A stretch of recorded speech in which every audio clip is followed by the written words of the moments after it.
What is up, YouTube? It is Baseball Nerd back with another MLB The Show video. Today's video is the first inning showdown. I'm going to run through it, give you some tips and tricks, maybe a little glitch here with some steals, maybe some help with just some mental stuff. I already beat the showdown. It was pretty fun, not too hard to do. I like to use the cards throughout the first inning program. It was definitely fun to use some of the bosses as well. So I hope you guys enjoyed the video. I hope it helps you out. I'll see you guys in the showdown. There's 5 blue moments, then a red moment, and then 5 more blue, and then you get your final showdown boss. I believe it is Fernando Valenzuela every time for your final showdown boss. So try to draft righties if you can. If you have a lefty that you really like his swing and he does well against lefties, then go ahead with it. But you should be drafting accordingly to this lefty on the mound. We can hop into a draft right here just to show you guys who I would draft going up against Valenzuela. First round, I would take Mike Piazza, because he crushes lefties. Then we have Mark Canha is the only righty here, and he has really good contact and power against righties. Not really great against lefties, but he is the only righty, so I'm going to take him. This round, you have all lefties to choose from, but my man Cliff Floyd has the best power against lefties, so I'm going to take him. Right here, we have to take a pitcher. I'm going to take Brandon Woodruff. Hunter Renfroe kills lefties, so I'm going to be taking him in this round. I'm going to be taking Gary Sanchez just for the power and the righty bat. We have to take another pitcher here, so I am going to go ahead and take Jake Diekman. I'm going to get another righty bat with Chris Davis, all the power, and then get our perks. As always, make sure you equip your perks. So we beat the first moment, we got a run, and now we're going to get an extra perk. In the final showdown, I'll probably be behind in the count more than not, so I'm going to take the down but not out perk, as well as the green light exit velocity in 2-0 and 3-1 counts. No hitter for that one, but we do get 2 perks, which is cool. Now we have to tally 4 total bases in 2 innings. We need 4 total bases, and Mark Canha got at least 2. That is 4, and that moment is done. That's another run. Lorenzo Cain looks to be the best against lefties, so I'm going to grab him. And then Sean Murphy looks to be the best against lefties in this round, so I'll grab him as well. I know we have 3 catchers now with Mike Piazza, Gary Sanchez, and Sean Murphy, but when it comes to the final showdown, position does not matter. We just need the best hitters, so that's why I took them in those rounds. This one is a pitching moment against the Chicago White Sox. And in this one, you essentially cannot allow a runner on base at all. Struck out Jose Abreu to finish off that moment. That's another run for us. J.D. Davis has a pretty nice swing and is good against lefties. And he could play first or third for these next couple moments, so I'm going to grab him in this round. We now have 3 runs, and we have 2 more of these blue moments remaining before we hit that red moment in the middle that we will probably skip ahead from. This moment, we have to get 2 total bases in 2 innings, I believe. We got 1 of our bases there with Lorenzo Cain. Hopefully we can get 1 more right here and finish this moment off. J.D. Davis with the perfect bomb, and that's the moment. We get more than enough total bases right there, and we're moving on to the next one. I know we don't need another outfielder, but Aaron Hicks is a glitch. I will take him for sure. And then I like this heart attack perk. It gives you a contact boost when you're losing, and in the final showdown, you for sure are going to be losing, so might as well get that for the long run. Now we will be hopping into our final blue moment before we skip ahead to the end. Hopefully we can get to 5 runs right here. We just need to score 1 run here without making 3 outs. I believe it is against Fernando Valenzuela, and we have a runner at third here, so we really just need a sac fly. This shouldn't be too hard. Grounder to short works, I guess. And that was the moment. Pretty easy. That was our final blue moment. We're going to get 1 more silver batter and 1 more silver perk to help out our team before we hop into the final showdown. Well, they gave us all righties. Looks like AJ Pollock is the best against lefties, so I will take him. Make sure we add him to the squad. Then now, since I'm going to skip ahead to the end, I'm going to set up my team not worrying about positions, just take the best bats. So when our pitcher position comes up, I will throw Chris Davis out there. Sean Murphy's another guy we could potentially use, but our lineup is pretty much the way I want it. Now the lineup is set, we can get into the final showdown. Let's just see who this would have been. Nathan Eovaldi, okay, that's the halfway through the first inning program choice pack. He's the pitcher in there, so that makes sense. You have 9 outs to score 3 runs with the bases loaded.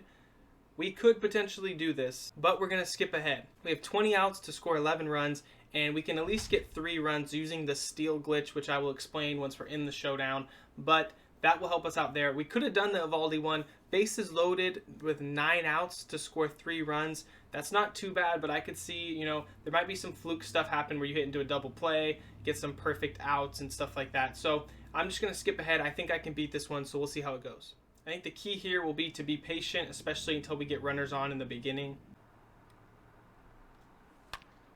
We get Renfroe on, and now I can show you guys the steal glitch. We worked a pretty good at bat right there, getting to a full count and then working the single there. So now if you just hold L2 to steal, and once he lifts his leg, you take off. It does not matter how fast you are or anything. They won't even cover the bag. The catcher's not even going to throw down. You get to second easily. You can do the same thing to go to third. Until you get to 8 runs, you can do this steal glitch. So I suggest getting your guy all the way to third until you have 8 runs. It does suck because we're going to be down 0-2, but I will take it and fight off whatever we have to fight off, because normally I wait to go down 0-2, or at least until I get 2 strikes anyways.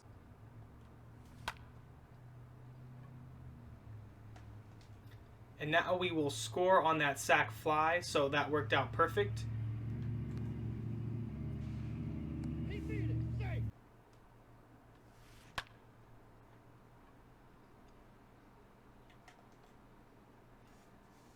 No point in trying to go 2 with him here when we still have the steal glitch on. I'll just steal second with him.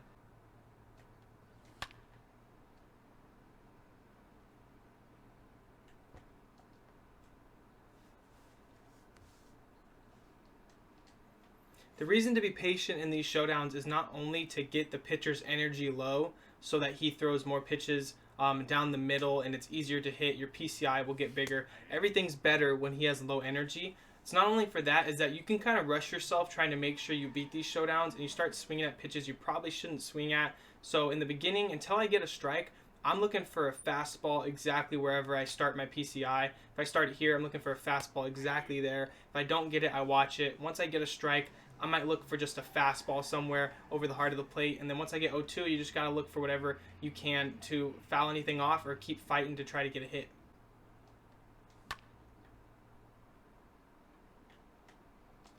So now you can see it's 15-8. We have 8 runs, so we can no longer steal, I believe. I've been proven wrong. I think because the score is different and they have 15 runs in this game, you can actually go further. Because the last showdown, I believe it was 12 runs. So maybe that is why you couldn't steal after 8. It just is a set amount of distance that you are from your score to their score. So you can still steal at 8 runs. Don't you worry though, I will be your test dummy and see at what point you can no longer steal.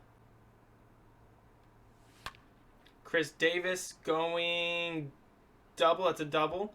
We'll take that from Chris Davis. It gets us to 9 runs. We will see if they allow him to steal yet again. Yep, so even at 9 runs, you can continue to steal.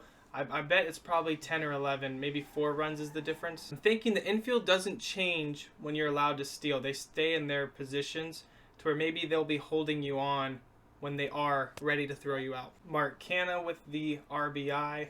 And they're not holding on Mark Canha, so I'm going to try and steal one more time. And they let him go in there. Even at 10 runs, we get a walk right into second. So this steal glitch may be even better than I thought it was. You see, we worked the pitcher to no confidence. He still has some good energy, but he has 0 confidence in himself right now.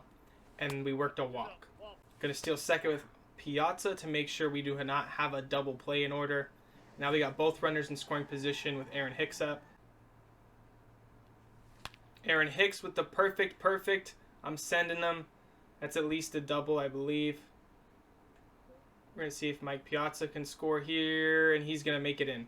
So now they're holding him on. So I believe 12, maybe 11. 11 was probably the number that now they will not allow you to steal. As you see, the second baseman's holding me on at second. So 11 or 12 is what the number is. That's when you can no longer steal. But up until then, use that steal glitch. Get your guy to second or third. Work the counts, and it will be a lot easier for you guys. We don't want to start swinging at everything, though, because now we can ground into double plays, and those are really big rally killers. Getting 2 outs in 1 at bat in showdowns is really not good.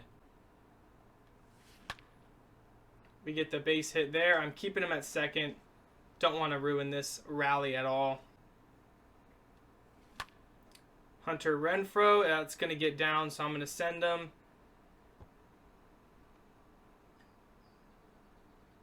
We score 1 run. We get 2 runners in scoring position, though, and we need 2 runs to win it.